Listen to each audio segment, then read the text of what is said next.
What a pity it is, Eleanor, said Marianne, that Edward should have no taste for drawing. No taste for drawing? replied Eleanor. Why should you think so? He does not draw himself, indeed, but he has great pleasure in seeing the performances of other people, and I assure you he is by no means deficient in natural taste, though he has not had opportunities for improving it. Had he ever been in the way of learning, I think he would have drawn very well. He distrusts his own judgment in such matters so much that he is always unwilling to give his opinion on any picture, but he has an innate propriety and simplicity of taste, which in general direct him perfectly right. Marianne was afraid of offending, and said no more on the subject. But the kind of approbation which Eleanor described as excited in him by the drawings of other people was very far from that rapturous delight which, in her opinion, could alone be called taste. Yet, though smiling within herself at the mistake, she honoured her sister for that blind partiality to Edward which produced it. I hope, Marianne, continued Eleanor, you do not consider him as deficient in general taste.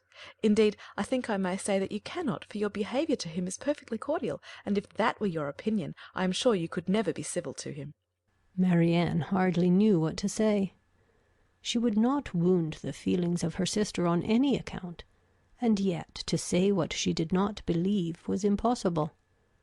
At length she replied, Do not be offended, Eleanor, if my praise of him is not in everything equal to your sense of his merits. I have not had so many opportunities of estimating the minuter propensities of his mind, his inclinations and tastes, as you have, but I have the highest opinion in the world of his goodness and sense. I think him everything that is worthy and amiable. I am sure, replied Eleanor with a smile, that his dearest friends could not be dissatisfied with such commendation as that. I do not perceive how you could express yourself more warmly. Marianne was rejoiced to find her sister so easily pleased. Of his sense and goodness, continued Eleanor, no one can, I think, be in doubt who has seen him often enough to engage him in unreserved conversation. The excellence of his understanding and his principles can be concealed only by that shyness which too often keeps him silent. You know enough of him to do justice to his solid worth, but of his minuter propensities, as you call them, you have from peculiar circumstances been kept more ignorant than myself. He and I have been at times thrown a good deal together, while you have been wholly engrossed on the most affectionate principle by my mother. I have seen a great deal of him, have studied his sentiments, and heard his opinion on subjects of literature and taste, and upon the whole I venture to pronounce that his mind is well informed, enjoyment of books exceedingly great, his imagination lively, his observation just and correct, and his taste delicate and pure. His abilities in every respect improve as much upon acquaintance as his manners and person. At first sight his address is certainly not striking, and his person can hardly be called handsome, till the expression of his eyes, which are uncommonly good, and the general sweetness of his countenance is perceived. At present I know him so well that I think him really handsome, or at least almost so. What say you, Marianne? I shall very soon think him handsome, Eleanor, if I do not now.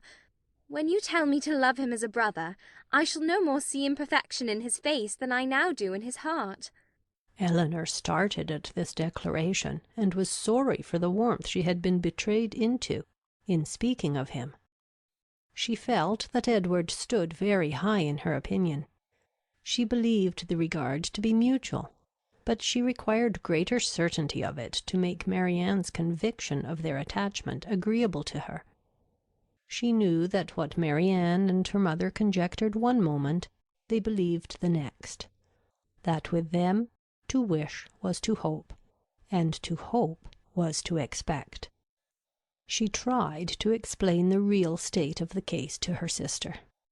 I do not attempt to deny, said she, that I think very highly of him, that I greatly esteem, that I like him.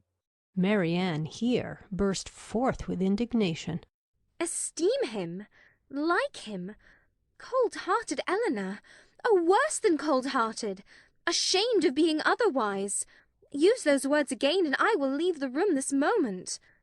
Eleanor could not help laughing. Excuse me, said she. And be assured that I meant no offence to you by speaking in so quiet a way my own feelings. Believe them to be stronger than I have declared. Believe them, in short, to be such as his merit and the hope of his affection for me may warrant, without imprudence or folly. But further than this you must not believe. I am by no means assured of his regard for me.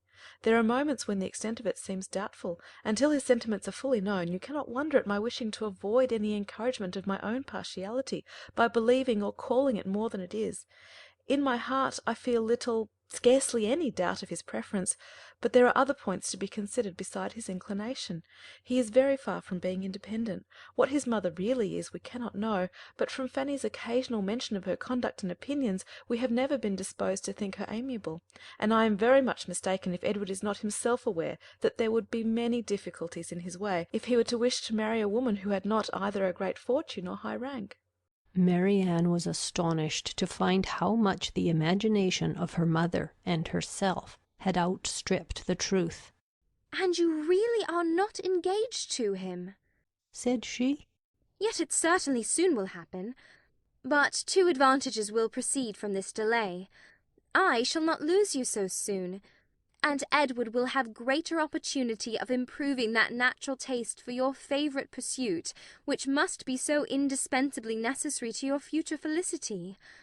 Oh, if he should be so far stimulated by your genius as to learn to draw himself, how delightful it would be!" Elinor had given her real opinion to her sister. She could not consider her partiality for Edward in so prosperous a state as Marianne had believed it. There was, at times, a want of spirits about him which, if it did not denote indifference, spoke of something almost as unpromising. A doubt of her regard, supposing him to feel it, need not give him more than inquietude. It would not be likely to produce that dejection of mind which frequently attended him.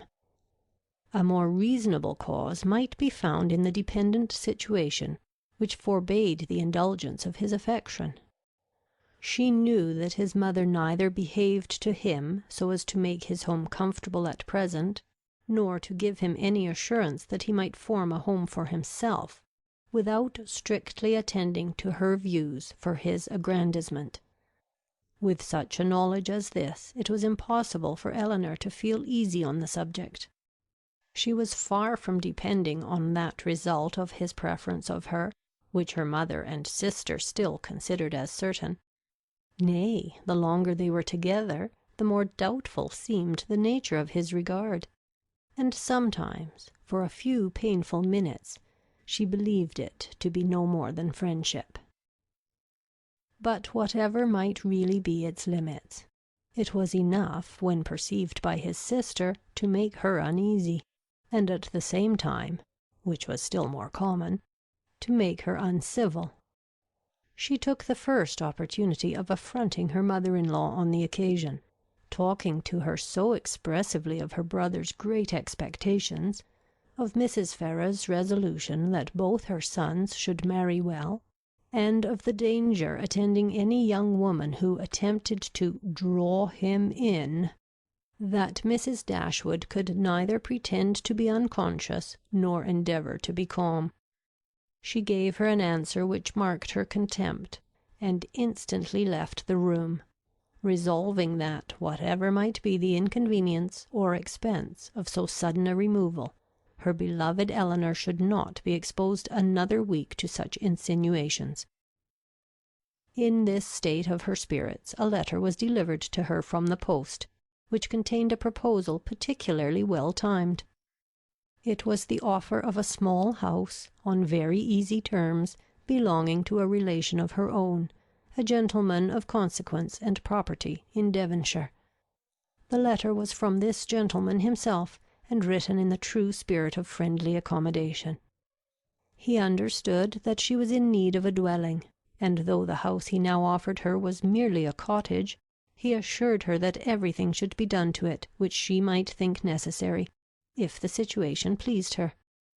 He earnestly pressed her, after giving the particulars of the house and garden, to come with her daughters to Barton Park, the place of his own residence, from whence she might judge, herself, whether Barton Cottage, for the houses were in the same parish, could, by any alteration, be made comfortable to her.